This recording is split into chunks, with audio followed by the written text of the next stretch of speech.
ನಮಸ್ಕಾರ. ಮುಖ್ಯಾಂಶಗಳು. ನೂತನ ಕಾಯ್ದೆಗಳಿಂದ ಕೃಷಿ ಸಮಸ್ಯೆಗಳಿಗೆ ಪರಿಹಾರ, ಪ್ರತಿಪಕ್ಷಗಳಿಂದ ಸುಧಾರಣಾ ಕ್ರಮಗಳಿಗೆ ತಡೆಯೊಡ್ಡುವ ಯತ್ನ ಸಲ್ಲ, ಪ್ರಕಾಶ್ ಜಾವಡೇಕರ್. ಜಿಎಸ್ಟಿ ಸಂಗ್ರಹ ಶೇಕಡಾ 4% ಹೆಚ್ಚಳ, ಸರಕು ಸಾಗಣೆಯಲ್ಲೂ ಸುಧಾರಣೆ, ಗುಣಮಟ್ಟದ ಉತ್ಪನ್ನಗಳ ತಯಾರಿಕೆ ಸಾಮರ್ಥ್ಯ ವೃದ್ಧಿ, ಪಿಯೂಷ್ ಗೋಯಲ್. ಕೊರೋನಾ ಲಸಿಕೆ ತಯಾರಿಕೆ ಖಾತ್ರಿಪಡಿಸಲು ಸರ್ಕಾರದ ನಿರಂತರ ಶ್ರಮ, ವಿತರಣಾ ವ್ಯವಸ್ಥೆಯ ವಿವಿಧ ಆಯಾಮಗಳ ಪರಿಶೀಲನೆ, ಡಾ. ಹರ್ಷವರ್ಧನ್. ಉಪಚುನಾವಣೆ ನಡೆಯುತ್ತಿರುವ 2 ಕ್ಷೇತ್ರಗಳಲ್ಲಿ ಕಾಂಗ್ರೆಸ್ ಗೆಲುವಿನ ವಿಶ್ವಾಸ, ಕಾರ್ಯಕರ್ತರ ಸಂಘಟನೆಗೆ ಒತ್ತು, ಡಿಕೆ ಶಿವಕುಮಾರ್. ವಾರ್ತೆಗಳ ವಿವರ. ಕೇಂದ್ರ ಸರ್ಕಾರದ ಕೃಷಿ ಸುಧಾರಣಾ ಕ್ರಮಗಳಿಂದ ರೈತರ ಬದುಕು ಹಸನಾಗಲಿದೆ ಎಂದು ವಾರ್ತಾ ಮತ್ತು ಪ್ರಸಾರ ಸಚಿವ ಪ್ರಕಾಶ್ ಜಾವಡೇಕರ್ ಹೇಳಿದ್ದಾರೆ. ಪಣಜಿಯಲ್ಲಿಂದು ಸುದ್ದಿಗೋಷ್ಠಿಯಲ್ಲಿ ಮಾತನಾಡಿದ ಅವರು, ನೂತನ ಸುಧಾರಣಾ ಕ್ರಮಗಳು ಕೃಷಿಯ ಮೂಲಭೂತ ಸಮಸ್ಯೆಗೆ ಪರಿಹಾರೋಪಾಯಗಳನ್ನು ಒಳಗೊಂಡಿವೆ. ಇದರಿಂದ ದೇಶದ ಕೃಷಿ ವಲಯದ ಭವಿಷ್ಯ ಬದಲಾಗಲಿದೆ ಎಂದರು. ಆರ್ಥಿಕತೆಯಲ್ಲಿ ಯಾವುದೇ ಉತ್ಪನ್ನದ ದರವನ್ನು ಉತ್ಪಾದಕ ನಿರ್ಧರಿಸುವುದು ಸಾಮಾನ್ಯ. ಆದರೆ ಕೃಷಿ ಉತ್ಪನ್ನಗಳ ದರವನ್ನು ಅವುಗಳ ಉತ್ಪಾದಕನಾದ ರೈತರ ಬದಲಿಗೆ ಮಾರುಕಟ್ಟೆ ನಿರ್ಧರಿಸುತ್ತಿತ್ತು. ಇದರಿಂದ ರೈತರು ಸಂಕಷ್ಟಕ್ಕೆ ತುತ್ತಾಗಿದ್ದರು. ಇದೀಗ ಕಾನೂನು ತಿದ್ದುಪಡಿಯಿಂದ ರೈತರಿಗೆ ಮಾರಾಟದ ಬಹು ಆಯ್ಕೆ ನೀಡಲಾಗಿದೆ. ಹೆಚ್ಚು ಬೆಲೆ ಸಿಗುವಲ್ಲಿ ಮಾರಾಟ ಮಾಡಲು ರೈತರಿಗೆ ಅವಕಾಶ ನೀಡಲಾಗಿದೆ ಎಂದು ಅವರು ವಿವರಿಸಿದರು. ಕೃಷಿ ವಲಯದ ಈ ಮಹತ್ವದ ಸುಧಾರಣಾ ಕ್ರಮಗಳನ್ನು ದೇಶಾದ್ಯಂತ ರೈತರು ಸ್ವಾಗತಿಸಿದ್ದಾರೆ. ಆದರೆ ಕಾಂಗ್ರೆಸ್ ಮತ್ತು ಪ್ರತಿಪಕ್ಷಗಳು ಸುಧಾರಣೆಗೆ ತಡೆಯೊಡ್ಡಲು ಯತ್ನಿಸುತ್ತಿವೆ. ಕಾಂಗ್ರೆಸ್ನ ಚುನಾವಣಾ ಪ್ರಣಾಳಿಕೆಗಳಲ್ಲೂ ಈ ಸುಧಾರಣಾ ಕ್ರಮಗಳ ಬಗ್ಗೆ ಆಶ್ವಾಸನೆ ನೀಡಲಾಗಿತ್ತು. ಆದರೆ ಈಗ ಸರ್ಕಾರದ ಕ್ರಮ ವಿರೋಧಿಸುವ ಮೂಲಕ ಕಾಂಗ್ರೆಸ್ ತನ್ನ ದ್ವಂದ್ವ ನಿಲುವು ಪ್ರದರ್ಶಿಸಿದೆ ಎಂದು ಸಚಿವರು ಟೀಕಿಸಿದರು. वो निवेश इस कानून से होगा और तीसरा कानून जो किया है इस सुधार में वो है अत्यावश्यक सुधार कानून. अत्यावश्यक कानून में सुधार किया है. ये कैसा न्याय था? जब वस्तु की भरमार होगी, बाजार में किसान को दाम कम मिलेगा और जब किल्लत होगी तो किसान से पहले ले भी वसूल करते थे, कम कीमत में लेते थे. अब भी एक तरीके से प्याज हो या कुछ भी हो, वो जब निर्यात से अच्छा पैसा मिल रहा है उसको रोक लगाते थे. तो ये बढ़ोतरी. ನೂತನ ಕಾನೂನಿನಿಂದ ಎಪಿಎಂಸಿ ಮುಚ್ಚಲಾಗುತ್ತದೆ ಎಂಬ ವದಂತಿ ಹಬ್ಬಿಸಲಾಗುತ್ತಿದೆ. ಆದರೆ ಎಪಿಎಂಸಿ ಮಾರುಕಟ್ಟೆಗಳನ್ನು ಮುಚ್ಚುತ್ತಿಲ್ಲ. ಕನಿಷ್ಠ ಬೆಂಬಲ ಬೆಲೆ ಎಂಎಸ್ಪಿ ಮೂಲಕ ಖರೀದಿ ನಿಲ್ಲಿಸಲಾಗುತ್ತದೆ ಎಂದು ಸುಳ್ಳು ಹೇಳಲಾಯಿತು. ಆದರೆ ವಾಸ್ತವದಲ್ಲಿ ಎಂಎಸ್ಪಿ ದರ ಮೊದಲಿಗಿಂತ ಹೆಚ್ಚಾಗಿದೆ. ಈಗಾಗಲೇ ಹಲವು ರಾಜ್ಯಗಳಲ್ಲಿ ಭತ್ತ ಖರೀದಿ ಆರಂಭವಾಗಿದೆ ಎಂದು ಅವರು ವಿವರಿಸಿದರು. ಈ ಮೊದಲು ಮಧ್ಯವರ್ತಿಗಳು ರೈತರಿಗಿಂತ ಹೆಚ್ಚು ಲಾಭ ಪಡೆಯುತ್ತಿದ್ದರು. ನೂತನ ಸುಧಾರಣಾ ಕ್ರಮಗಳಿಂದ ದಳ್ಳಾಳಿಗಳಿಗೆ ನಷ್ಟವಾಗಿದೆ ಅಷ್ಟೇ. ಆದರೆ ವಿರೋಧ ಪಕ್ಷಗಳು ದಳ್ಳಾಳಿಗಳ ದಳ್ಳಾಳರಂತೆ ವರ್ತಿಸುತ್ತಿವೆ. ಪ್ರತಿಪಕ್ಷಗಳ ಸುಳ್ಳುಗಳ ಬಗ್ಗೆ ರೈತರು ಎಚ್ಚರಗೊಂಡಿದ್ದಾರೆ ಎಂದು ಅವರು ತಿಳಿಸಿದರು. 2014ಕ್ಕೂ ಮುನ್ನ ಬಜೆಟ್ನಲ್ಲಿ ಕೃಷಿ ವಲಯಕ್ಕೆ ನಿಗದಿಪಡಿಸುತ್ತಿದ್ದ ಹಣ ಕಳೆದ 6 ವರ್ಷಗಳಲ್ಲಿ 10 ಪಟ್ಟು ಹೆಚ್ಚಾಗಿದೆ. ಇಂದು ಕೃಷಿ ಬಜೆಟ್ 1,30,000 ಕೋಟಿ ರೂಪಾಯಿಗೆ ಏರಿಕೆಯಾಗಿದೆ. ಪ್ರಧಾನಿ ನರೇಂದ್ರ ಮೋದಿ ಅವರು ದೂರದೃಷ್ಟಿಯಿಂದ ಕೃಷಿ ವ್ಯವಸ್ಥೆ ಸುಧಾರಣೆ ಮತ್ತು ಇಳುವರಿ ಪ್ರಮಾಣ ಏರಿಕೆಗೆ ಹಲವು ಸುಧಾರಣಾ ಕ್ರಮ ಕೈಗೊಂಡಿದ್ದಾರೆ. ಅಲ್ಲದೆ ಹೈನುಗಾರಿಕೆ, ತೋಟಗಾರಿಕೆ, ಮೀನುಗಾರಿಕೆ ವಲಯದಲ್ಲೂ ಬದಲಾವಣೆ ತರಲಾಗಿದೆ ಎಂದರು. ಈ ಮಂಡಿ ಯೋಜನೆಯಡಿ ದೇಶದ 1,000ಕ್ಕೂ ಹೆಚ್ಚು ಮಾರುಕಟ್ಟೆ ಮಂಡಿಗಳನ್ನು ಅಂತರ್ಜಾಲದಲ್ಲಿ ಜೋಡಿಸಲಾಗಿದೆ. ಒಂದು ದೇಶ ಒಂದು ಮಾರುಕಟ್ಟೆ, ಒಂದು ದೇಶ ಒಂದು ಪಡಿತರ ಚೀಟಿ, ಮಣ್ಣಿನ ಆರೋಗ್ಯ ಕಾರ್ಡ್, ನೀಮ್ ಕೋಟಿಂಗ್, ಕಿಸಾನ್ ಸಮ್ಮಾನ್ ನಿಧಿ ಮುಂತಾದ ಕ್ರಮಗಳಿಂದ ರೈತರಿಗೆ ಹೆಚ್ಚಿನ ಆದಾಯ ದೊರೆಯಲಿದೆ ಎಂದು ಅವರು ತಿಳಿಸಿದರು. फिर मोदी सरकार ने नीम कोटिंग शुरू किया. खाद को नीम कोटिंग करने से चोरी बची और कम खाद में ज्यादा फसल आना शुरू हो गया. जमीन का भी फायदा हुआ. फिर कांग्रेस के जमाने में 7 लाख करोड़ का ऋण मिलता था खेती के लिए. अब 15 लाख करोड़ हो गया है, 15 लाख करोड़ 4% पर। फिर फसल बीमा शुरू की कि किसान का अगर कहीं नुकसान हुआ तो उसको मुआवजा मिलेगा, और पिछले 5 साल में 77,000 करोड़ रुपए फसल बीमा से मुआवजा किसान को मिला है। पहले बैंक को मिलता था, अब किसान को मिलने लगा। ಕೃಷಿ ಮತ್ತು ಕಾರ್ಮಿಕ ವಲಯದ ನೂತನ ಸುಧಾರಣಾ ಕ್ರಮಗಳು ರೈತರು ಮತ್ತು ಶ್ರಮಿಕರಿಗೆ ಭಾರಿ ಅನುಕೂಲ ತರಲಿವೆ ಎಂದು ಕೇಂದ್ರ ಕಾರ್ಮಿಕ ಸಚಿವ ಸಂತೋಷ್ ಕುಮಾರ್ ಗಂಗ್ವಾರ್ ತಿಳಿಸಿದ್ದಾರೆ. ಪಿಎಚ್ಡಿ ವಾಣಿಜ್ಯ ಮಹಾ ಒಕ್ಕೂಟ ಆಯೋಜಿಸಿದ್ದ ರಾಷ್ಟ್ರೀಯ ಸಮಾವೇಶ ಉದ್ದೇಶಿಸಿ ವಿಡಿಯೋ ಕಾನ್ಫರೆನ್ಸ್ ಮೂಲಕ ಭಾಷಣ ಮಾಡಿದ ಅವರು, ಕೃಷಿ ಕಾನೂನು ತಿದ್ದುಪಡಿಯಿಂದ ರೈತರು ತಮ್ಮ ಉತ್ಪನ್ನಗಳನ್ನು ಮಾರಾಟ ಮಾಡಲು ಸ್ವತಂತ್ರರಾಗಿದ್ದಾರೆ. ಅಲ್ಲದೆ ಇತರ ರಾಜ್ಯಗಳಿಗೂ ರೈತರು ನೇರವಾಗಿ ತಮ್ಮ ಉತ್ಪನ್ನಗಳನ್ನು ಯೋಗ್ಯ ಬೆಲೆಗೆ ಮಾರಾಟ ಮಾಡಬಹುದಾಗಿದೆ ಎಂದು ತಿಳಿಸಿದರು. ಕಾನೂನು ತಿದ್ದುಪಡಿಯಿಂದ ಕನಿಷ್ಠ ಬೆಂಬಲ ಬೆಲೆಯಲ್ಲಿ ಉತ್ಪನ್ನ ಖರೀದಿ ನಿಲ್ಲಲಿದೆ ಎಂಬ ಆರೋಪಗಳು ಸತ್ಯಕ್ಕೆ ದೂರವಾಗಿದ್ದು, ವಾಸ್ತವದಲ್ಲಿ ಎಂಎಸ್ಪಿ ದರ ಮೊದಲಿಗಿಂತಲೂ ಹೆಚ್ಚಾಗಿದೆ ಎಂದು ಅವರು ತಿಳಿಸಿದರು. ಕಾರ್ಮಿಕ ಕಾನೂನುಗಳ ತಿದ್ದುಪಡಿಯಿಂದ ಲಿಂಗ ಸಮಾನತೆ ತರಲಾಗಿದ್ದು, ಕಾರ್ಮಿಕರು ಸ್ವಾವಲಂಬಿಯಾಗಲು ಅವಕಾಶ ಕಲ್ಪಿಸಲಾಗಿದೆ. ಕಳೆದ 7 ದಶಕಗಳಲ್ಲಿ ಪ್ರಥಮ ಬಾರಿಗೆ ದೇಶದಲ್ಲಿ ಪಾರದರ್ಶಕ, ಎಲ್ಲರನ್ನೂ ಒಳಗೊಳ್ಳುವ ಕಾರ್ಮಿಕ ಕಲ್ಯಾಣ ವ್ಯವಸ್ಥೆ ಜಾರಿಗೊಳಿಸಲಾಗಿದೆ ಎಂದು ಅವರು ತಿಳಿಸಿದರು. ಆತ್ಮನಿರ್ಭರ್ ಭಾರತ ಕಾರ್ಯಕ್ರಮಗಳಿಂದಾಗಿ ಜಾಗತಿಕ ಮಟ್ಟದಲ್ಲಿ ಭಾರತ ಭರವಸೆಯ ಪಾಲುದಾರ ಎಂದು ವಾಣಿಜ್ಯ ಮತ್ತು ಕೈಗಾರಿಕಾ ಸಚಿವ ಪಿಯೂಷ್ ಗೋಯಲ್ ಹೇಳಿದ್ದಾರೆ. ಹಿಂದೂಸ್ತಾನ್ ವಾಣಿಜ್ಯ ಮಹಾ ಒಕ್ಕೂಟದ 74ನೇ ವಾರ್ಷಿಕ ಅಧಿವೇಶನ ಉದ್ದೇಶಿಸಿ ಭಾಷಣ ಮಾಡಿದ ಅವರು, ಕೋವಿಡ್-19 ಸೋಂಕಿನ ವಿರುದ್ಧ ಪರಿಣಾಮಕಾರಿ ಕ್ರಮ ಹಾಗೂ ಆರ್ಥಿಕತೆ ಸುಧಾರಣೆಗೆ ಭಾರತ ಕೈಗೊಳ್ಳುತ್ತಿರುವ ಕ್ರಮಗಳನ್ನು ಇಡೀ ಜಗತ್ತು ಗಮನಿಸುತ್ತಿದೆ ಎಂದರು. ಭಾರತದ ಸ್ವಾವಲಂಬಿಯಾಗುವ ತಾಕತ್ತು, ಗುಣಮಟ್ಟದ ಉತ್ಪನ್ನಗಳ ತಯಾರಿಸುವ ಸಾಮರ್ಥ್ಯ, ಕಾರ್ಯಚಟುವಟಿಕೆಗಳನ್ನು ಅಗಾಧವಾಗಿ ವಿಸ್ತರಿಸುವ ಶಕ್ತಿ ಮುಂತಾದವುಗಳನ್ನು ಜಗತ್ತು ಶ್ಲಾಘಿಸಿದೆ.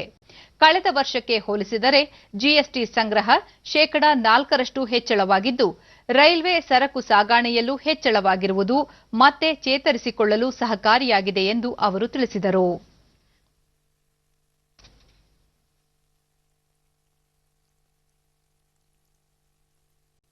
ಕೋವಿಡ್-19 ಲಸಿಕೆ ಸಿದ್ಧವಾದ ನಂತರ ಅದನ್ನು ಸಮಾನ ಮತ್ತು ಸಮರ್ಪಕವಾಗಿ ವಿತರಿಸುವುದನ್ನು ಖಾತ್ರಿಪಡಿಸಲು ಸರ್ಕಾರ ನಿರಂತರವಾಗಿ ಕಾರ್ಯನಿರ್ವಹಿಸುತ್ತಿದೆ ಎಂದು ಕೇಂದ್ರ ಆರೋಗ್ಯ ಸಚಿವ ಡಾ ಹರ್ಷವರ್ಧನ್ ಹೇಳಿದ್ದಾರೆ. ಭಾನುವಾರ ಸಂವಾದದ 4ನೇ ಆವೃತ್ತಿಯಲ್ಲಿಂದು ಮಾತನಾಡಿದ ಅವರು, ದೇಶದ ಎಲ್ಲ ನಾಗರಿಕರಿಗೂ ಸಮಾನವಾಗಿ ಲಸಿಕೆ ದೊರಕಿಸುವುದು ಸರ್ಕಾರದ ಆದ್ಯತೆಯಾಗಿದೆ ಎಂದರು.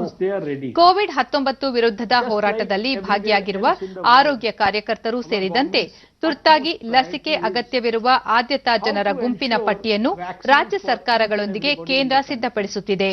ಈ ತಿಂಗಳ ಅಂತ್ಯದ ವೇಳೆಗೆ ಈ ಕಾರ್ಯ ಪೂರ್ಣಗೊಳಿಸುವ ಗುರಿ ಹಾಕಿಕೊಳ್ಳಲಾಗಿದೆ ಎಂದು ಅವರು ತಿಳಿಸಿದರು.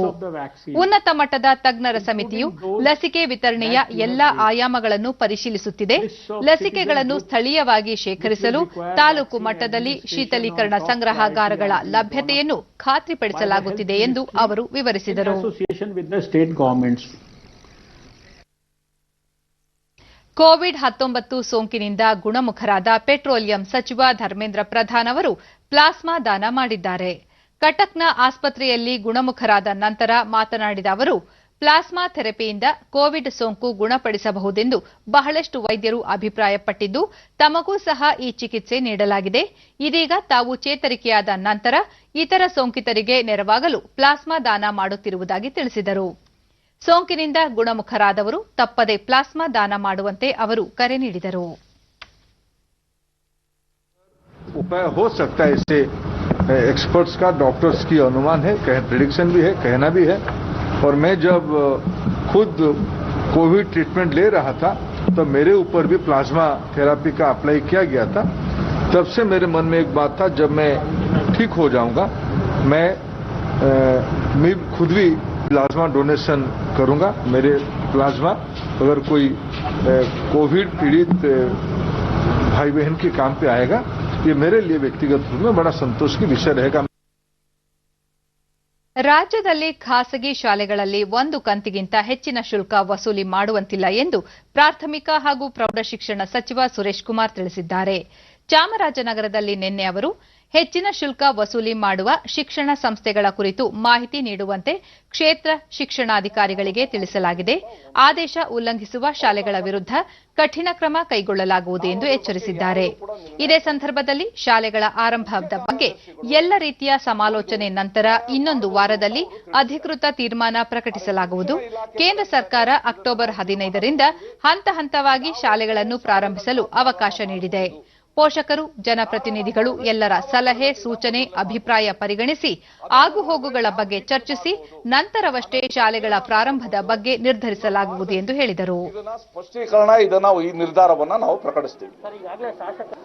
ಶಾಸಕರು ಕೂಡ ಅನೇಕರು ನನಗೆ ಮೇಲಲ್ಲಿ ಕಳಿಸ್ತಾ ಇದ್ದಾರೆ. ಇದನ್ನೆಲ್ಲ ಒಟ್ಟಾರೆ ನೋಡಿ ಕ್ರೋಢೀಕರಿಸಿ ನಮ್ಮ ಅಭಿಪ್ರಾಯನ ವ್ಯಕ್ತಪಡಿಸ್ತೀವಿ. ಈಗ ಎಲ್ಲೆಲ್ಲಿ ಒನ್ ಟರ್ಮ್ ಫೀಸ್ಗಿಂತ ಜಾಸ್ತಿ ಡಿಮಾಂಡ್ ಮಾಡ್ತಾರೆ ಅಲ್ಲೆಲ್ಲರ ನಮ್ಮ ಬಿಒ ಗಮನಕ್ಕೆ ಅದನ್ನ ತರಬೇಕು ಅಂತಾನು ಕೂಡ ಹೇಳಿದೀವಿ. ನಮ್ಮ ಬಿಒ ಕಡೆಯಿಂದ ಅದಕ್ಕೇನು ಕ್ರಮ ತಗೊಳ್ಬೇಕೋ ಅದನ್ನ ನಾವು ತಗೊಳ್ತೀವಿ. ಬಿಜೆಪಿ ರಾಷ್ಟ್ರೀಯ ಪ್ರಧಾನ ಕಾರ್ಯದರ್ಶಿ ಸ್ಥಾನಕ್ಕೆ ನೇಮಕಗೊಂಡಿರುವ ಕನ್ನಡ ಮತ್ತು ಸಂಸ್ಕೃತಿ ಹಾಗೂ ಪ್ರವಾಸೋದ್ಯಮ ಸಚಿವ ಸಿಟಿ ರವಿ ತಮ್ಮ ಸ್ಥಾನಕ್ಕೆ ರಾಜೀನಾಮೆ ನೀಡಿದ್ದಾರೆ. ಮುಖ್ಯಮಂತ್ರಿ ಬಿಎಸ್ ಯಡಿಯೂರಪ್ಪ ಅವರನ್ನು ಭೇಟಿ ಮಾಡಿ ರಾಜೀನಾಮೆ ಪತ್ರ ಸಲ್ಲಿಸಿದ್ದಾರೆ. ಸಿಟಿ ರವಿ ಅವರ ರಾಜೀನಾಮೆ ವಿಚಾರವನ್ನು ಮುಖ್ಯಮಂತ್ರಿ ಪಕ್ಷದ ರಾಷ್ಟ್ರೀಯ ವರಿಷ್ಠರಿಗೆ ಮಾಹಿತಿ ನೀಡಿದ್ದಾರೆ. ಅವರ ಸೂಚನೆ ಮೇರೆಗೆ ಮುಂದಿನ ಕ್ರಮ ಕೈಗೊಳ್ಳಲಿದ್ದಾರೆ ಎಂದು ಹೇಳಲಾಗಿದೆ. ಶಿರಾ ಹಾಗೂ ರಾಜರಾಜೇಶ್ವರಿ ನಗರ ವಿಧಾನಸಭಾ ಕ್ಷೇತ್ರದ ಉಪಚುನಾವಣೆ ಹಿನ್ನೆಲೆಯಲ್ಲಿ ಹಲವು ಮುಖಂಡರು ಬೆಂಗಳೂರಿನಲ್ಲಿಂದು ಕಾಂಗ್ರೆಸ್ ಪಕ್ಷಕ್ಕೆ ಸೇರ್ಪಡೆಗೊಂಡರು. ಪ್ರದೇಶ ಕಾಂಗ್ರೆಸ್ ಕಚೇರಿಯಲ್ಲಿ ಆಯೋಜಿಸಿದ್ದ ಕಾರ್ಯಕ್ರಮದಲ್ಲಿ ಕುಸುಮಾ ರವಿ ಸೇರಿದಂತೆ ಹಲವರು ಪಕ್ಷದ ಸದಸ್ಯತ್ವ ಪಡೆದು ಸೇರ್ಪಡೆಗೊಂಡರು. ಕೆಪಿಸಿಸಿ ಅಧ್ಯಕ್ಷ ಡಿಕೆ ಶಿವಕುಮಾರ್, ಪ್ರತಿಪಕ್ಷ ನಾಯಕ ಸಿದ್ದರಾಮಯ್ಯ, ಮಾಜಿ ಉಪಮುಖ್ಯಮಂತ್ರಿ ಜಿ ಪರಮೇಶ್ವರ್ ಪಕ್ಷದ ನೂತನ ಸದಸ್ಯರನ್ನು ಸ್ವಾಗತಿಸಿ ಗೌರವಿಸಿದರು. ನಂತರ ಡಿಕೆ ಶಿವಕುಮಾರ್, ಉಪಚುನಾವಣೆ ನಡೆಯುತ್ತಿರುವ 2 ಕ್ಷೇತ್ರಗಳಲ್ಲಿ ಕಾಂಗ್ರೆಸ್ ಪಕ್ಷಕ್ಕೆ ಗೆಲ್ಲುವ ವಿಶ್ವಾಸವಿದೆ.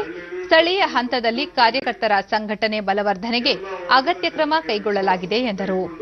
ರಾಜ್ಯದಲ್ಲಿ ಬಿಜೆಪಿ ಪಕ್ಷದ ಆಡಳಿತ ವೈಖರಿಯಿಂದ ಬೇಸತ್ತ 100ಕ್ಕೂ ಹೆಚ್ಚು ಕಾರ್ಯಕರ್ತರು ಕಾಂಗ್ರೆಸ್ನ ಸಿದ್ಧಾಂತವನ್ನು ಒಪ್ಪಿಕೊಂಡು ಪಕ್ಷಕ್ಕೆ ಸೇರ್ಪಡೆಗೊಂಡಿದ್ದಾರೆ.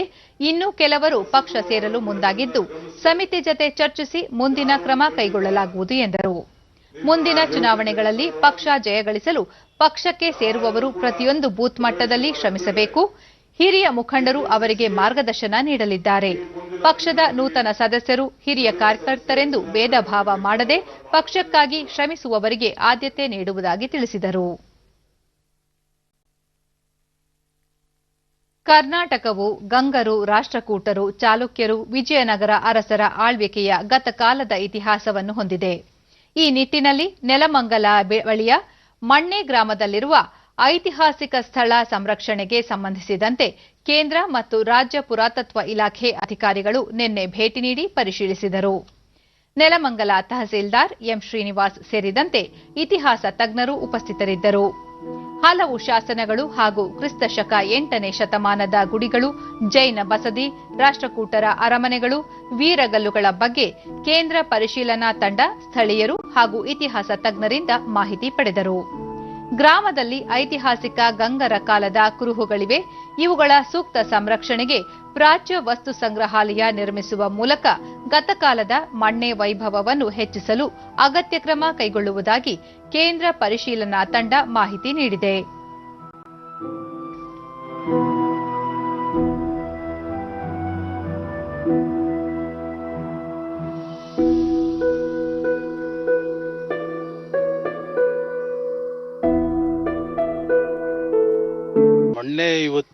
ರಾಜ್ಯ ಪುರಾತತ್ವ ಇಲಾಖೆ ನಿರ್ದೇಶಕ ಡಾಕ್ಟರ್ ಆರ್ ಗೋಪಾಲ್ 1200 ವರ್ಷಗಳ ಐತಿಹಾಸಿಕ ಹಿನ್ನೆಲೆ ಹೊಂದಿರುವ ಮಣ್ಣೆ ಗ್ರಾಮದಲ್ಲಿರುವ ಜೈನ ಬಸದಿ ಹಾಗೂ ಮತ್ತಿತರ ಪ್ರಾಚ್ಯ ವಸ್ತುಗಳ ಸಂರಕ್ಷಣೆ ಹಾಗೂ ಜೀರ್ಣೋದ್ಧಾರ ಕಾರ್ಯಕ್ಕೆ ಅಗತ್ಯ ಕ್ರಮ ಕೈಗೊಳ್ಳಲಾಗುವುದು ಎಂದು ತಿಳಿಸಿದರು. ಮುಖ್ಯವಾಗಿ ನಾವು ಕಪಿಲೇಶ್ವರ ದೇವಾಲಯದ ಜೀರ್ಣೋದ್ಧಾರವನ್ನ ಮುಂದಿನ ವರ್ಷದಲ್ಲಿ ತೆಗೆದುಕೊಳ್ಳೋದಕ್ಕೆ ಕ್ರಮ ವಹಿಸ್ತೀವಿ. ಫೆನ್ಸಿಂಗ್ ಮಾಡಿ ಅದರದ್ದು ನಿವೇಶನ ಸುತ್ತ ಏನಿದೆ ಖಾಲಿ ನಿವೇಶನ ಇದೆ ಕಪಿಲೇಶ್ವರ ದೇವಾಲಯದ್ದು, ಅದು ತಾಲೂಕು ಆಡಳಿತದಿಂದ ಸರ್ವೆ ಮಾಡಿ ನಮಗೆ ವಹಿಸ್ತಾ ಇದ್ದಾರೆ. ಮತ್ತೆ ಅವರು ಒಂದು CSR ಫಂಡ್ ಇಂದ ಅದಕ್ಕೆ ಫೆನ್ಸಿಂಗ್ ಮಾಡಿ ಕೊಡ್ತೀವಿ ಅಂತ ಹೇಳಿದ್ದಾರೆ. ನನ್ನ ಪಾಲಿಗಂತೂ ತಜ್ಞ ಡಾಕ್ಟರ್ HS ಗೋಪಾಲರಾವ್ ಸುಮಾರು 5 ದಶಕಗಳಿಂದ ಮಣ್ಣೆ ಇತಿಹಾಸದ ಕುರಿತು ಅಭ್ಯಾಸ ನಡೆಸಿದ್ದು, ಹಲವು ಶತಮಾನಗಳ ದೇವಾಲಯಗಳು, ಶಿಲಾಶಾಸನಗಳು ಅವನತಿ ಅಂಚಿನಲ್ಲಿವೆ. ಪ್ರಸ್ತುತ ಕೇಂದ್ರ ಪುರಾತತ್ವ ಇಲಾಖೆ ಅಧಿಕಾರಿಗಳು ಭೇಟಿ ನೀಡಿ ಪರಿಶೀಲಿಸಿದ್ದು, ಪುನಶ್ಚೇತನಗೊಳ್ಳುತ್ತಿರುವುದು ಸಂತಸ ತಂದಿದೆ ಎಂದು ತಿಳಿಸಿದರು. ಸಿಬ್ಬಂದಿ ಎಲ್ಲ ತೀರ್ಮಾನ ಮಾಡಿದ್ದಾರೆ. ಆದಷ್ಟು ಬೇಗ ಆ ಉತ್ಖನನ ಕೂಡ ಆರಂಭ ಆಗುತ್ತೆ. ಉತ್ಖನನ ಮತ್ತು ಸಂರಕ್ಷಣೆ ಎರಡು ಒಟ್ಟಿಗೆ ಆಗಿ ಈ ಸುಮಾರು 8ನೇ ಶತಮಾನದ ಬಸದಿಯ ಹೊಸ ರೂಪ ಸಿಗುತ್ತೆ ನಮಗೆ. ವಿಜಯನಗರ ಕಾಲದ್ದು ವಾಸ್ತು ತಜ್ಞೆ ಯಶಸ್ವಿನಿ ಶರ್ಮಾ ಗ್ರಾಮದಲ್ಲಿನ ಇತಿಹಾಸದ ಕುರಿತು ಸ್ಥಳೀಯರಿಗೆ ಅರಿವು ಮೂಡಿಸುವುದರೊಂದಿಗೆ ಇಲ್ಲಿನ ಸ್ಮಾರಕಗಳನ್ನು ಉಳಿಸುವುದು ತಮ್ಮ ಆಶಯವಾಗಿದೆ ಎಂದರು. ಗೊತ್ತಿಲ್ಲ ಅನ್ಸುತ್ತೆ. ಇದು ಆಕ್ಚುಲಿ ಗಂಗರ ಕಾಲದ ಒಂದು ದೇವಸ್ಥಾನ ಇದೆ ಇದರ ಪಕ್ಕ, ಅಂದ್ರೆ ಇನ್ನೂ ಹಳೇದು. ನಮ್ಗೆ ಸಿಕ್ಕಿರೋ ಅಲ್ಲಿರೋ ಶಿಲಾಶಾಸನಗಳು 16ನೇ ಶತಮಾನದ್ದು. ಅದ್ರ ಹಿಂದೆ ಇರೋ ಗುಡಿ ಅದು ಗಂಗರ ಕಾಲದ್ದು. ಅದು 9ನೇ ಶತಮಾನ ಅಥವಾ 8ನೇ ಶತಮಾನದ್ದು ಇರ್ಬೋದು ಅಂತ ಅನುಮಾನ ಆಗಿದೆ. ಅದನ್ನ ಖಚಿತವಾಗಿ ಏನು ಹೇಳಿಲ್ಲ. ಆದ್ರೆ ಇದನ್ನ ಬ್ಲಾಸ್ಟ್ ಮಾಡುವಾಗ ಅದನ್ನು ಡ್ಯಾಮೇಜ್ ಆಗೋ ಸಾಧ್ಯತೆ ಇದೆ. ಮೊದಲು ಅದನ್ನ ಗ್ರಾಮದವ್ರಿಗೆ ನಾವು ತಿಳಿಸ್ಬೇಕು, ಮತ್ತೆ ಇದನ್ನ ಸಂರಕ್ಷಣೆ ಆಗ್ಬೇಕು ಅಂತ ಹೇಳ್ಬೇಕು. ಇಲ್ಲಾಂದ್ರೆ ಬರ್ತಾ ಬರ್ತಾ ಅವ್ರ ಮನೆಗಳನ್ನ ಕಟ್ಕೊಂಡು ಇಲ್ಲಿವರೆಗೂ ಬಂದ್ಬಿಡ್ತಾರೆ. ನೆಲಮಂಗಲ ತಹಸೀಲ್ದಾರ್ ಎಂ ಶ್ರೀನಿವಾಸ್ ಮಣ್ಣೆ ಗ್ರಾಮದ ಇತಿಹಾಸದ ಕುರಿತು ಕಂದಾಯ ಇಲಾಖೆ ಮುಖೇನ ಸರ್ವೆ ಕಾರ್ಯ ಕೈಗೊಂಡು ಇಲ್ಲಿನ ಶಾಸನ ಸಂರಕ್ಷಣೆಗೆ ಅಗತ್ಯ ಕ್ರಮ ಕೈಗೊಳ್ಳಲಾಗುವುದು ಎಂದು ತಿಳಿಸಿದರು. ಅದರ ವಿಚಾರವಾಗಿ ನಾನು ಇವತ್ತು ನಮ್ಮ RI ಮತ್ತು DA ಸ್ಟಾಫಲ್ಲಿ ಕೂಡ ಭೇಟಿ ನೀಡಿದೆ. ಭೇಟಿ ನೀಡಿದ ಸಂದರ್ಭದಲ್ಲಿ ನನಗೇನು ಅನ್ನಿಸ್ತು ಅಂದರೆ ಅಲ್ಲಿ ಎಲ್ಲ ಒಂದು ಏನು ಅವ್ಯವಹಾರದ ತಾಣವಾಗಿದೆ. ಅದರಲ್ಲೂ ಕೂಡ ಪೊಲೀಸರಿಗೂ ಕೂಡ ಒಂದು ಇನ್ಸ್ಟ್ರಕ್ಷನ್ ಮಾಡಿದ್ದೀನಿ. ಒಂದು ಸಂರಕ್ಷಿತ ವಲಯ ಅಂತೇಳಿ ಮಾಡೋಣ. ಏನಂದರೆ 12ನೇ ಕಾಲದಿಂದಲೂ ಕೂಡ ಇದು ಒಳ್ಳೆ ಪ್ರಸಿದ್ಧವಾದ ಒಂದು ಸ್ಥಳ. ಈ ನಿಟ್ಟಿನಲ್ಲಿ ಇದನ್ನು ನಾವು ಸಂರಕ್ಷಣೆ ಮಾಡೋದು ನಮ್ಮೆಲ್ಲರ ಕರ್ತವ್ಯವಾಗಿರುತ್ತದೆ. ಕೊರೋನಾ ಸೋಂಕಿನಿಂದ ಗುಣಮುಖರಾದವರ ಸಂಖ್ಯೆಯಲ್ಲಿ ಭಾರತ ಸುಧಾರಣೆಯತ್ತ ಸಾಗಿದ್ದು, ಚೇತರಿಕೆ ಪ್ರಮಾಣ 84.13% ದೇಶದಲ್ಲಿ ಒಟ್ಟು ಗುಣಮುಖರಾದವರ ಸಂಖ್ಯೆ 54 ಲಕ್ಷ ದಾಟಿದ್ದು, ಕೊರೋನಾ ಸೋಂಕಿನಿಂದ ಗುಣಮುಖರಾಗುತ್ತಿರುವವರ ಸಂಖ್ಯೆ ಹೆಚ್ಚಳವಾಗುತ್ತಿರುವ ರಾಷ್ಟ್ರಗಳಲ್ಲಿ ಭಾರತ ಮುಂಚೂಣಿಯಲ್ಲಿದೆ. ಕೇಂದ್ರ ಆರೋಗ್ಯ ಸಚಿವಾಲಯ ಕೊರೋನಾ ಪರೀಕ್ಷೆಗಳನ್ನು ಪರಿಣಾಮಕಾರಿಯಾಗಿ ನಿರ್ವಹಿಸುವುದರ ಜತೆಗೆ ಸೋಂಕಿತರಿಗೆ ಸೂಕ್ತ ಚಿಕಿತ್ಸೆ ನೀಡಿ ಗುಣಮುಖರಾಗಲು ಎಲ್ಲ ರೀತಿಯ ಕ್ರಮ ಕೈಗೊಳ್ಳಲಾಗುತ್ತಿದೆ. ಇದರಿಂದಾಗಿ ಭಾರತದಲ್ಲಿ ಗುಣಮುಖರಾಗುತ್ತಿರುವವರ ಸಂಖ್ಯೆ ಹೆಚ್ಚಳವಾಗುತ್ತಿದೆ ಎಂದು ತಿಳಿಸಿದೆ.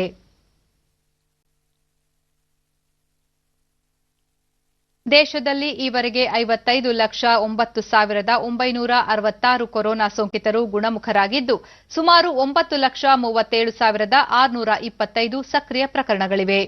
ಒಟ್ಟು 1,01,782 ಮಂದಿ ಮೃತಪಟ್ಟಿದ್ದಾರೆ. ಚೇತರಿಕೆ ಪ್ರಮಾಣ 84.13% ಮರಣ ದರ 1.55% ಎಂದು ಕೇಂದ್ರ ಆರೋಗ್ಯ ಮತ್ತು ಕುಟುಂಬ ಕಲ್ಯಾಣ ಸಚಿವಾಲಯ ತಿಳಿಸಿದೆ. ಬಿಬಿಎಂಪಿ ವಾರ್ಡ್ ಸಂಖ್ಯೆ ಹೆಚ್ಚಿಸುವ ಕುರಿತ ಕರ್ನಾಟಕ ಮಹಾನಗರ ಪಾಲಿಕೆಗಳ ತಿದ್ದುಪಡಿ ವಿಧೇಯಕಕ್ಕೆ ರಾಜ್ಯಪಾಲರು ನಿನ್ನೆ ಅಂಕಿತ ಹಾಕಿದ್ದು, ಅಧಿಕೃತ ರಾಜ್ಯಪತ್ರ ಹೊರಡಿಸಲಾಗಿದೆ. ರಾಜ್ಯ ವಿಧಾನಮಂಡಲದ ಉಭಯ ಸದನಗಳಲ್ಲಿ ಅಂಗೀಕಾರವಾಗಿದ್ದ ವಿಧೇಯಕ ಇದಾಗಿದ್ದು, ಕೆಎಂಸಿ ಕಾಯ್ದೆಗೆ 3ನೇ ತಿದ್ದುಪಡಿ ಮಾಡುವುದು ಸೇರಿದೆ. ಹೊಸ ವಿಧೇಯಕದ ಪ್ರಕಾರ ಪಾಲಿಕೆ ಸದಸ್ಯರ ಸಂಖ್ಯೆ 225ರಿಂದ 250ರ ಒಳಗೆ ಇರಲಿದೆ. ಅಲ್ಲದೆ ವಾರ್ಡ್ಗಳ ಮರು ವಿಂಗಡಣೆ ಅಥವಾ ವಾರ್ಡ್ಗಳ ರಚನೆ ವೇಳೆ 2 ವಿಧಾನಸಭಾ ಕ್ಷೇತ್ರಗಳಿಗೆ 1 ವಾರ್ಡ್ ಹಂಚಿಕೆಯಾಗದಂತೆ ನಿಗಾ ವಹಿಸಬೇಕು ಎಂಬ ಅಂಶವನ್ನು ಒಳಗೊಂಡಿದೆ.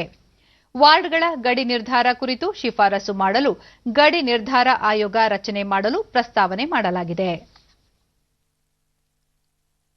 ಕೋವಿಡ್-19 ಲಾಕ್ಡೌನ್ ಸಂದರ್ಭದಲ್ಲಿ ರೇಷ್ಮೆ ಬೆಳೆಗಾರರು ಆರ್ಥಿಕ ಸಂಕಷ್ಟ ಅನುಭವಿಸುವ ಪರಿಸ್ಥಿತಿ ಎದುರಾದ ಹಿನ್ನೆಲೆಯಲ್ಲಿ ರೈತರಿಗೆ ಬೆಳೆ ನಷ್ಟ ಪರಿಹಾರ ಘೋಷಿಸಿದ್ದು, ಈ ಮೂಲಕ ಕೋಲಾರದ ರೇಷ್ಮೆ ಬೆಳೆಗಾರರಲ್ಲಿ ಸಂತಸ ಮೂಡಿಸಿದೆ.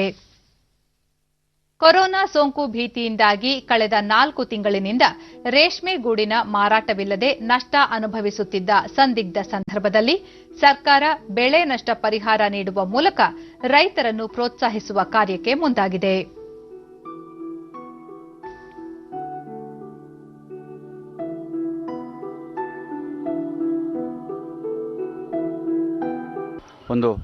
ರೇಷ್ಮೆ ಬೆಳೆಗಾರ ನಾಗರಾಜ್ ರೇಷ್ಮೆ ಇಲಾಖೆ ಅಧಿಕಾರಿಗಳ ಸಹಕಾರದಿಂದ ತಮ್ಮ ಬ್ಯಾಂಕ್ ಖಾತೆಗೆ 11,000 ರೂಪಾಯಿ ಪರಿಹಾರ ಹಣ ಜಮೆಯಾಗಿದ್ದು, ಇದರಿಂದ ತಮಗೆ ತುಂಬಾ ಅನುಕೂಲವಾಗಿದೆ ಎಂದು ಹೇಳಿದರು. ನಮ್ಮ ಕಂಪ್ಲೀಟ್ ಏನು ಸಂಬಂಧಪಟ್ಟ ದಾಖಲೆಗಳನ್ನ ಮಾರ್ಕೆಟ್ ಬಿಲ್ಲು, ನಮ್ಮ ಪಾಸ್ ಪುಸ್ತಕ ಮತ್ತೆ ಬ್ಯಾಂಕ್ ಪಾಸ್ ಪುಸ್ತಕ ಜೆರಾಕ್ಸ್ ಅನ್ನ ಕೊಟ್ವಿ. ಅದ್ರ ಪಾಡ್ಗೆ ಅದು ಬಂದು ನಮ್ಮ ಅಕೌಂಟ್ ಬಂದ್ಬಿತ್ತು. ನಿಜವಾಗ್ಲೂ ಹೇಳ್ಬೇಕಾದ್ರೆ ಏನೋ ತುಂಬಾ ಅನುಕೂಲನೇ ಆಯಿತು ನಮಗೆ. 1,400 ರೈತ ನಾರಾಯಣಪ್ಪ ಸುಮಾರು 3 ಎಕರೆ ಪ್ರದೇಶದಲ್ಲಿ ರೇಷ್ಮೆ ಬೆಳೆದಿದ್ದು, ಮಾರುಕಟ್ಟೆಯಲ್ಲಿ ಸೂಕ್ತ ವ್ಯಾಪಾರವಿಲ್ಲದೆ ನಷ್ಟ ಅನುಭವಿಸುವಂತಿದ್ದ ತಮಗೆ ಸರ್ಕಾರದಿಂದ 15,000 ಪರಿಹಾರ ಹಣ ದೊರೆತಿದೆ ಎಂದು ತಿಳಿಸಿದರು. ನಮಗೆ ನೀರುಗಳು ತುಂಬಾ ಕಡಿಮೆ ಆಗ್ಬಿಡ್ತು. ಸಾಲ್ ಪದ್ಧತಿ ಇತ್ತು. ಸಾಲ್ ಪದ್ಧತಿನೆಲ್ಲ ಏನು ಮಾಡಕ್ ಆಗ್ತಾ ಇಲ್ಲ. ಆಮೇಲೆ ಈ ಸರ್ಕಾರ ಒಂದು ಗಿಡ ಪದ್ಧತಿ ಅಂತ ಒಂದು ಇದು ಹೇಳಿದ್ದಾದ್ಮೇಲೆ ಅವರು ಅದನ್ನ ಅಳವಡಿಸಿ ಶುರು ಮಾಡಿದ್ವಿ. ಅದಕ್ಕೆ ಈ ಸರ್ಕಾರನೂ ನಮ್ಗೆ ಒತ್ತು ಕೊಡ್ತು.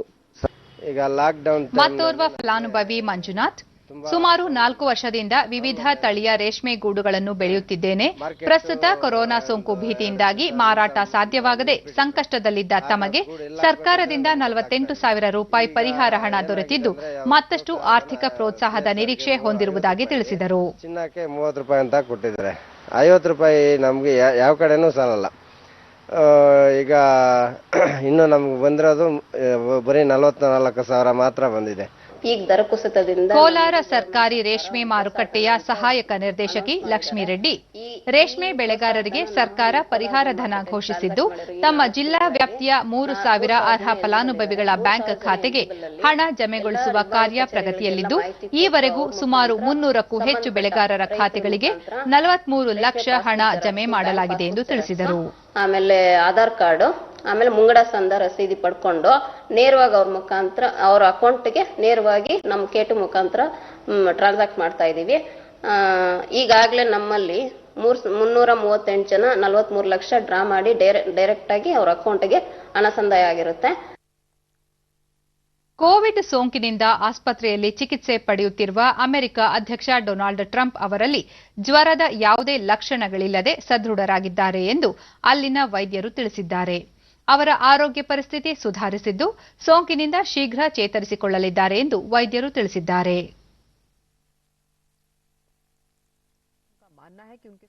ಹಥ್ರಾಸ್ ಲೈಂಗಿಕ ದೌರ್ಜನ್ಯ ಹಾಗೂ ಕೊಲೆ ಆರೋಪ ಪ್ರಕರಣವನ್ನು ಸಿಬಿಐಗೆ ವಹಿಸಿ ಉತ್ತರ ಪ್ರದೇಶ ಸರ್ಕಾರ ಆದೇಶ ಹೊರಡಿಸಿದೆ.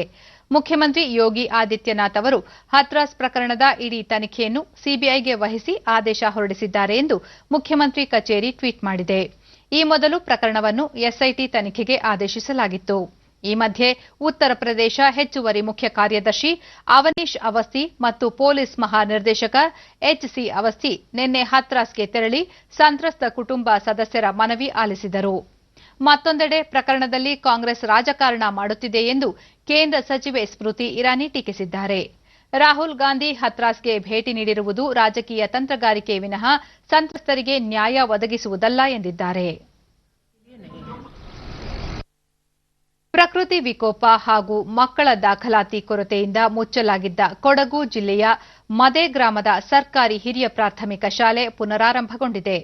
ಗ್ರಾಮಸ್ಥರೇ ಶಾಲೆಯ ಅಂಗಳವನ್ನು ಸ್ವಚ್ಛಗೊಳಿಸಿ ತಳಿರು ತೋರಣ ಕಟ್ಟಿ ಮಡಿಕೇರಿ ಬಿಇಒ ಗಾಯತ್ರಿ ಅವರ ನೇತೃತ್ವದಲ್ಲಿ ಸಂಭ್ರಮದಿಂದ ಶಾಲೆಯ ಪುನರಾರಂಭ ಮಾಡಿದ್ದಾರೆ. 1942ರಲ್ಲಿ ಆರಂಭವಾಗಿದ್ದ ಈ ಶಾಲೆ 2018ರಲ್ಲಿ ಮಕ್ಕಳ ದಾಖಲಾತಿ ಕಡಿಮೆಯಾದ ಕಾರಣ ಮುಚ್ಚಲ್ಪಟ್ಟಿತ್ತು. ವಿದ್ಯಾರ್ಥಿಗಳು ಖಾಸಗಿ ಶಾಲೆಗಳತ್ತ ಆಸಕ್ತರಾಗಿರುವ ಕಾರಣ ಸರ್ಕಾರಿ ಶಾಲೆಯ ಮೇಲೆ ಪ್ರತಿಕೂಲ ಪರಿಣಾಮವಾಗಿತ್ತು.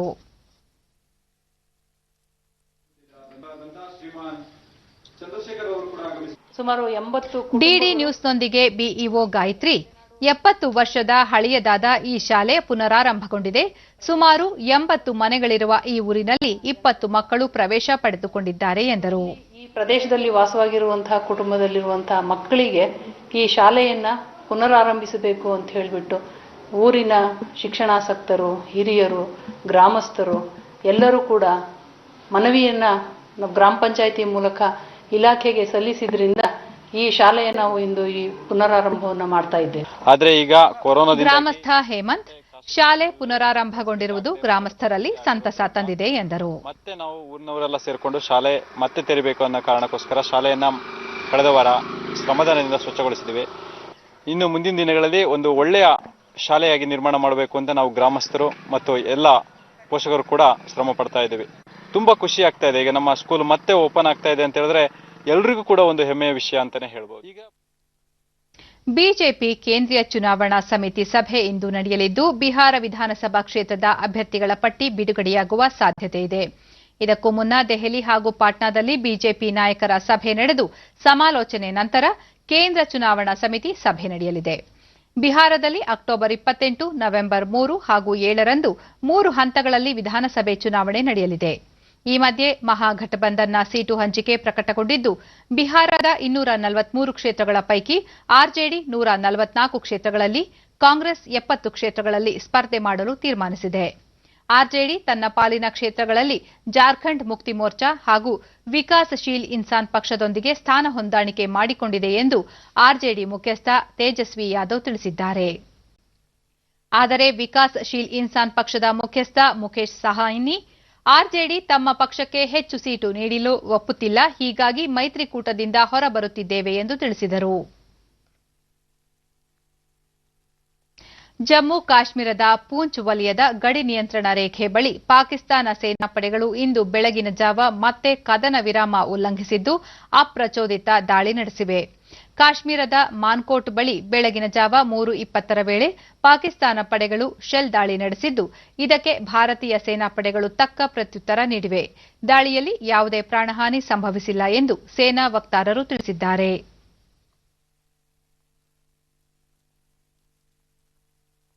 ಇಂದು ವಿಶ್ವ ಪ್ರಾಣಿಗಳ ದಿನ. ಜಗತ್ತಿನಾದ್ಯಂತ ಪ್ರಾಣಿಗಳ ಉನ್ನತಿಗೆ ಶ್ರಮಿಸಲು ಮನುಕುಲಕ್ಕೆ ಈ ದಿನದಂದು ಕರೆ ನೀಡಲಾಗುತ್ತಿದೆ. ಮಾನವ ಹಾಗೂ ಪ್ರಾಣಿಗಳ ನಡುವೆ ಅವಿನಾಭಾವ ಸಂಬಂಧವಿದೆ. ಹಲವು ಸಂಘ ಸಂಸ್ಥೆಗಳು ಪ್ರಾಣಿಗಳ ಹಿತ ಕಾಯುವ ಯೋಜನೆಗಳ ಕುರಿತು ಇಂದು ಜನರಲ್ಲಿ ಜಾಗೃತಿ ಮೂಡಿಸುತ್ತಿವೆ. ಭಾರತದಲ್ಲಿ ಅಕ್ಟೋಬರ್ 2ರಿಂದ 8ನೇ ತಾರೀಖಿನವರೆಗೆ ವನ್ಯಜೀವಿ ಸಪ್ತಾಹವನ್ನು ಆಚರಿಸಲಾಗುತ್ತಿದೆ.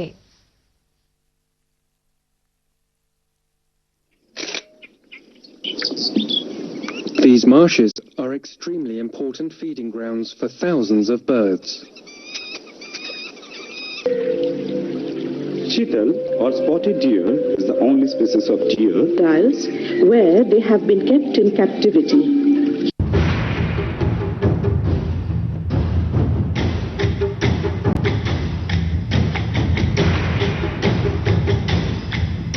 And slowly kills the victim.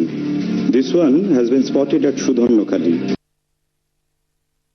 ಕೊನೆಯಲ್ಲಿ ಮತ್ತೊಮ್ಮೆ ಮುಖ್ಯಾಂಶಗಳು. ನೂತನ ಕಾಯ್ದೆಗಳಿಂದ ಕೃಷಿ ಸಮಸ್ಯೆಗಳಿಗೆ ಪರಿಹಾರ, ಪ್ರತಿಪಕ್ಷಗಳಿಂದ ಸುಧಾರಣಾ ಕ್ರಮಗಳಿಗೆ ತಡೆಯೊಡ್ಡುವ ಯತ್ನ ಸಲ್ಲ, ಪ್ರಕಾಶ್ ಜಾವಡೇಕರ್.